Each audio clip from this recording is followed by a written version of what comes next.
তারাবির নামাজের নিয়ত কিভাবে করব? তারাবির নামাজের নিয়ত কিভাবে করবেন ভাই? তারাবির নামাজ বা যে কোনো নামাজের নিয়ত জরুরি। নিয়ত ছাড়া কোনো আমল হবে না, কিন্তু নিয়তটা হলো মনের ইচ্ছার নাম। ভাইরা আমার, নামাজের জন্য এরকম নামাইতুয়ান, এরকম গদবাদা যে দোয়া আমরা শিখেছি, এগুলোর কোনোটি কোরআন বা সুন্নাহর কোথাও আমরা নিয়ত করব মন থেকে যে আমি তারাবির নামাজ পড়ছি, বাস এটা আমার ইন্টেনশন আছে, নিয়ত আছে, মনে আছে, এটাই যথেষ্ট। মুখে উচ্চারণ করা জরুরি না, এবং মুখে উচ্চারণ করা এটা সুন্নাহও না। নবী সাল্লাল্লাহু আলাইহি ওয়াসাল্লাম শেখানো না এটা আমাকে। ইবাদত করতে হবে তার পদ্ধতিতে। কোনো হাদিসে যদি উৎসাহ দেওয়া না থাকে, আমি কেন এটা করতে যাব, কসরত করতে যাব? তবে হ্যাঁ, নিয়তটা হলো অন্তরের ইচ্ছার নাম, সেটাই যথেষ্ট। আলাদা মুখে নামাইতুয়ান পড়ার দরকার নেই। তারাবির নামাজ কি সুন্নাত না নফল নাকি ওয়াজিব? তারাবির নামাজ সুন্নাত। নবী করিম সাল্লাল্লাহু আলাইহি ওয়াসাল্লামের সুন্নাত, সাহাবায়ে কেরামের সুন্নাহ। অতএব সুন্নাতের নিয়ত করলে নামাজ হয়ে যাবে। নফল শব্দের অর্থ হলো ফরজ ওয়াজিবের বাইরে এক্সট্রা, অতিরিক্ত। নফল মানে অতিরিক্ত, সেই হিসাবে নফল নিয়ত করলে আদায় হয়ে যাবে, কিন্তু এটা সুন্নাহ নামাজ। তারাবির নামাজ কিসের নামাজ? সুন্নাহ নামাজ। সূরা তারাবি পড়া বেশি উত্তম নাকি খতম তারাবি পড়া উত্তম?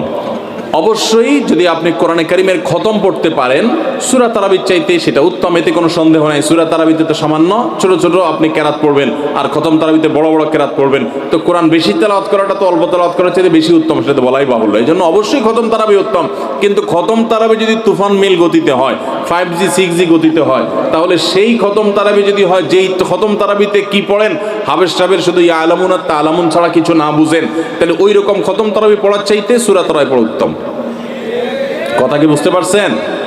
যদি হাবেশ সাহেব মাঝখানে কি পড়ে কিছুই বুঝেন না, শেষে শুধু আলামুন আর তালামুনের টান দেখে বুঝতে পারলেন যে এখন রুকুতে যাবে, তাহলে এই তারাবি পড়া না পড়াতে কোনো পার্থক্য নাই।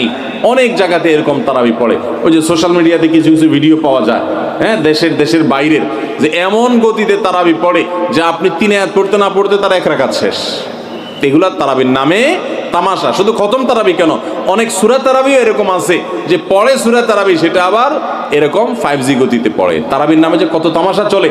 কদিন আগে দেখলাম ফেসবুকে একটা পোস্টার, যে ব্যবসায়ীদের জন্য বিশেষ তারাবির প্যাকেজ। কি প্যাকেজ? 7 দিনে খতমের প্যাকেজ, 5 দিনে খতমের প্যাকেজ, আর একটা 3 দিনে খতমের প্যাকেজ। একটা রেজিস্ট্রেশন ফি 1400 টাকা, আর একটা রেজিস্ট্রেশন ফি বোধ হয় 2000 টাকা, আর একটা রেজিস্ট্রেশন ফি আর একটু কম টাকা। হ্যাঁ, রেজিস্ট্রেশন ফি দিয়া হাবেশ সাহেবরা চুক্তি করে তারাবি পড়ায়। কিয়ামতের আগে যে আরো কত কিছু হবে একমাত্র আল্লাহ তাআলাই ভালো জানেন। এগুলো সব তারাবির নামে কি ভাই? তামাশা। জায়েজ না এইভাবে করা। রমজানে হারিয়ে যাওয়া এমন কিছু আমলের কথা বলুন যা অধিক ফজিলতপূর্ণ আমল, কিন্তু তা অনেকেই জানে না বা আমল করে না। 4টি আমলের কথা বলতে পারি। 4টি আমল আমরা অনেকেই গুরুত্ব দেই না, অথচ সে আমলগুলো আমাদের পুরো রমাদানকে সম্পূর্ণ সার্থক করে দিতে পারে, অর্থবহ করে দিতে পারে, রমজান সাকসেস করে দিতে পারে। সে 4টার ভিতরে প্রথম এবং 1 নম্বর যেটা বলতে চাই, তা হলো রমজান মাসে রোজা রেখে এবং রাতের বেলা পুরো রমজান জুড়ে সকল প্রকার পাপাচার, কাউকে কষ্ট দেওয়া, গালি দেওয়া, হক নষ্ট করা, সব ধরনের গুনাহ থেকে, গীবত শিকায়াত করা, চোখের গুনাহ, সোশ্যাল মিডিয়া ইত্যাদি সবগুলো থেকে বেঁচে থাকবেন। প্ল্যান করে যে কোনো মূল্যে, প্রয়োজনে আমি আইডি ডিঅ্যাক্টিভ করে ফেলবো, অ্যাপ ডিলিট করে ফেলবো, তারপর সব ধরনের গুনাহ থেকে বেঁচে থাকবেন। এটা হলো রমজান সার্থক করার সবচেয়ে গুরুত্বপূর্ণ কাজ। 1। 2 নম্বর হলো, রমজানে আমরা অনেকে কোরআন পড়ি কিন্তু কোরআন শোনাশুনি করি না। হাফেজরা করে অবশ্য। নবী করিম সাল্লাল্লাহু আলাইহি ওয়াসাল্লাম রমজানে শোনাশুনি করতেন। এটা একটা হারিয়ে যাওয়া সুন্নাহ বলতে পারি। জিবরিলকে তিনি শোনাতেন, আবার জিবরিলের কাছ থেকে তিনি শুনতেন। এই জন্য আপনি কোরআন পড়বেন, আপনার স্ত্রী শুনবে, আবার স্ত্রী পড়বে, আপনি শুনবেন। স্ত্রী বলে কোনো কথা নয়, এরকম একে অন্যের সাথে কোরআন শোনাশুনি করবেন। এটা একটা হারিয়ে যাওয়া আমল। 3 নম্বর হলো, রমজানের শেষ 10 দিন এতেকাফ করবেন। রমজানের শেষ 10 দিনের এতেকাফ এমন একটা আমল, রমজানের রোজা ফরজ হওয়ার পর থেকে নিয়ে মৃত্যু পর্যন্ত নবী সাল্লাল্লাহু আলাইহি ওয়াসাল্লাম জীবনে কখনো এতেকাফ ছাড়েন নাই। আমরা ম্যাক্সিমাম মানুষ জীবনে কখনো করি নাই। এতেকাফ করা হলো আল্লাহর ঘরে এসে গাঁটটি বোসকা নেই পড়ে যাও যে আল্লাহ ক্ষমা করা ছাড়া যাব না।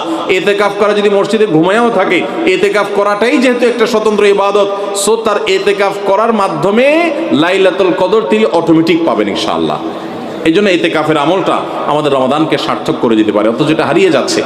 আর 4 নম্বর এবং সর্বশেষ হলো, রমজানের শেষ দশক হলো ইবাদতের দশক, আমলের দশক।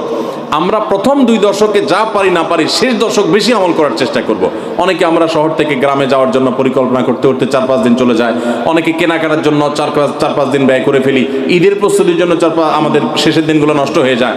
এগুলো না করে আল্লাহর ওয়াস্তে শেষ দশককে ইবাদতের জন্য রিজার্ভ করে ফেলি, গোটা ফ্যামিলি সহ ইবাদত বন্দেগী করি, রমজানটাকে আমরা উপভোগ করতে পারবো ইনশাআল্লাহ। এটা আমাদের জন্য তৃপ্তির রমাদান হবে। আল্লাহ আমাদেরকে তৌফিক দান করুন। তাহলে 4টি আমলের কথা বলেছি, সকল প্রকার গুনাহ থেকে বেঁচে থাকা, কোরআন শোনাশুনি করা, ইতিকাফ করা এবং রমজানের শেষ দশক বিশেষভাবে ইবাদতের পরে যত্নশীল হওয়া, শেষ দশকে সকল ব্যস্ততা কমায় দেওয়া। এই 4টি জিনিস আমাদের রমাদানকে সার্থক করতে পারে ইনশাআল্লাহ তাআলা।